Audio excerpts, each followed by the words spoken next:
Pemirsa, pelaku utama pembuat link palsu pembobol rekening nasabah bank diringkus Polres Tulang Bawang, Lampung. Ya, penangkapan merupakan hasil pengembangan kasus dari 12 anggota sindikat pembobol mobile banking.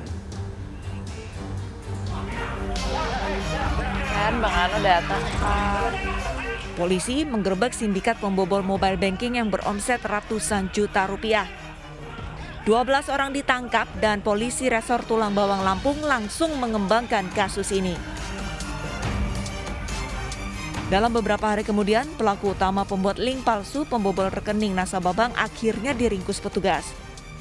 Jauh hari, pria berusia 34 tahun ini merupakan otak dari pencurian data dan rekening nasabah bank. Pelaku mempelajari membuat link penipuan melalui kanal YouTube dan dimodifikasi lalu dijualnya.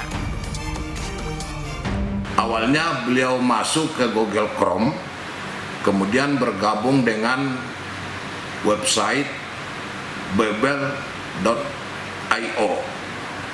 Setelah itu, pelaku membuat blog dan menciptakan link dengan merubah format maupun tampilan gambar sesuai yang diinginkan. Setelah link atau situs transfer ini selesai dibuat, kemudian pelaku membagikan kepada atau pelaku menjual kepada tersangka yang namanya Ilyasa dengan harga 2 juta rupiah.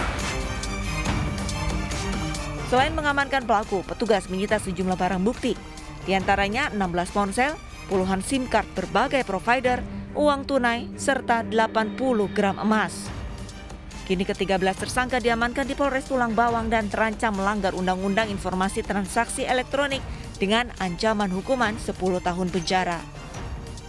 Dari Tulang Bawang, Lampung, Ahmad Lutfi Rosyadi, Ainis melaporkan.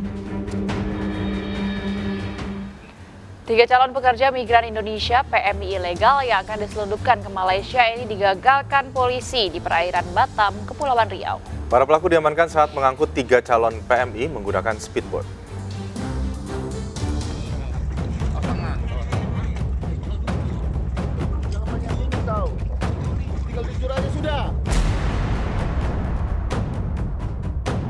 Tim Satuan Polair Polresta Barelang menggagalkan penyelundupan pekerja migran Indonesia atau PMI ilegal ke Malaysia. Para calon pekerja migran diberangkatkan melalui jalur tikus atau jalur ilegal perairan Sengkuang, Kota Batam. Sempat terjadi aksi kejar-kejaran hingga akhirnya kapal berhasil dihentikan. Polisi mendapati 3 calon pekerja migran ilegal asal Buton, Sulawesi Tenggara bersama 3 pelaku. Para calon PMI ilegal dikirim oleh Mahyudin yang merupakan agen pengiriman PMI ilegal. Mahyudin diduga merupakan bagian dari sindikat perdagangan orang yang berhubungan langsung dengan warga Malaysia. Pelaku mendapat komisi 7-10 juta rupiah per orang saat memberangkatkan pekerja migran ilegal. Tertangkap, dilakukan pemeriksaan di lapangan, tujuannya dengan surat-surat penangkapan kami tidak bisa, akhirnya kami bawa ke kantor untuk mengambil proses. Untuk mempertanggungjawabkan perbuatannya, ketiga pelaku dijerat dengan pasal tentang perlindungan pekerja migran Indonesia dengan ancaman hukuman 10 tahun penjara dan denda 15 miliar rupiah. Dari Batam, Kepulauan Riau, Gusti Yenosa, Ainis melaporkan. Kita ke informasi selanjutnya. Pemirsa, Jaksa Penuntut Umum mengajukan banding atas vonis terhadap Indra Kusuma atau Indra Kents. Mereka menilai putusan hakim tidak sesuai dengan tuntutan jaksa dan dianggap merugikan korban binomo.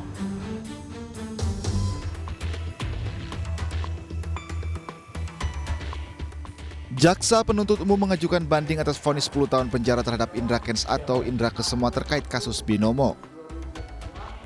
Banding ini dilakukan karena JPU menilai majelis hakim tidak mencerminkan rasa keadilan terhadap korban binomo. Selain itu, putusan ini dianggap tidak sesuai dengan tuntutan jaksa, termasuk aset Indra Kents yang dirampas untuk negara. Putusan majelis hakim terkait aset Indra Kents juga mendapat protes dari para korban binomo. Kami meminta hak kami dikembalikan. Kembalikan. Kami tidak setuju. Kami protes keputusan hakim hari ini. Ya. Kenapa beda dengan yang lain? Tidak sedikit pun di sana untuk korban. Udah ada bandingan Fakari di sana di mana? Permainan apa lagi yang ada? Ya, kami meminta hak korban harus dikembalikan.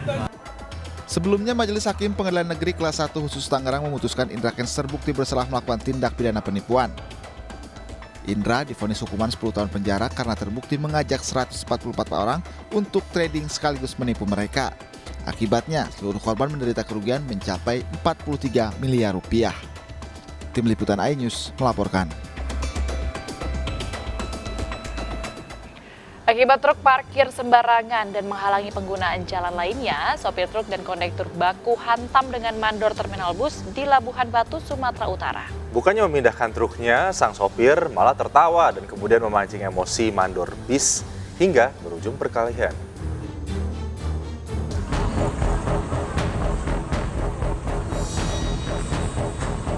Supir truk dan kondektur baku hantam dengan mandor terminal bus di Kelurahan Perdamaian, Kecamatan Rantau Selatan, Labuan Batu, Sumatera Utara. Aksi baku hantam ini sempat menjadi tontonan warga setempat dan para pengguna jalan yang melintas. Keributan berawal saat mandor bus menegur sopir truk yang parkir dan menghalangi bus masuk ke terminal. Bukannya memindahkan truknya, sang sopir malah tertawa dan memancing emosi mandor bus hingga berujung baku hantam. Mulanya truk itu parkir di situ, kami bilangin suruh maju. Cuman katanya bentar dengan ekspresi wajah tertawa kan. Ya udah kami tunggu bentar. Setelah itu supirnya keluar lagi. Maju bang, kami bilang. Cuman nggak mau juga. Disitulah terjadi aksi keributan tadi. Setelah dimediasi oleh warga setempat, akhirnya kedua belah pihak berdamai dan saling memaafkan. Seorang mahasiswi babak belur dianiaya kekasihnya yang juga anak pemilik kos tempatnya bermukim di Palembang, Sumatera Selatan. Keluarga korban protes lantaran meski pelaku sudah ditetapkan menjadi tersangka tapi tidak ditahan.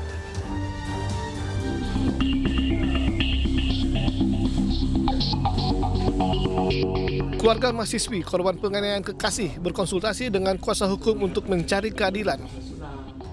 Ini menyusul tidak ditahannya pelaku yang sudah dilaporkan ke Polrestabes Palembang sejak 10 November lalu.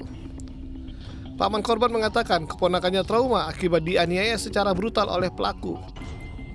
Korban menderita luka sayatan di tangan dan badan serta rambut yang terpotong.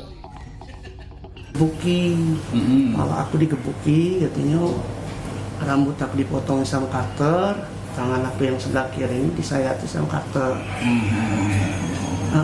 Terus nyampe digeret tegeret di got. Itu aja cerita. Sementara itu, polisi menyatakan pelaku sudah ditetapkan menjadi tersangka, namun sesuai undang-undang, tersangka tidak ditahan karena dari hasil visum luka korban dikategorikan ringan. Ya, kita dengan cepat sudah melakukan proses penangkapan terhadap yang bersangkutan dan sudah kita tetapkan sebagai tersangka. Dan kita sekarang proses penyidikan. Ditahan nggak Bang kira-kira? Memang untuk pelaku karena korbannya dari hasil visum merupakan luka ringan, jadi undang-undang mengatur untuk tersangka kita tidak lakukan penahanan, tetapi sudah kita tetapkan sebagai tersangka. Jadi sudah sebagai tersangka tapi tidak dilakukan penahanan? Iya, karena memang undang-undang itu mengatur seperti itu.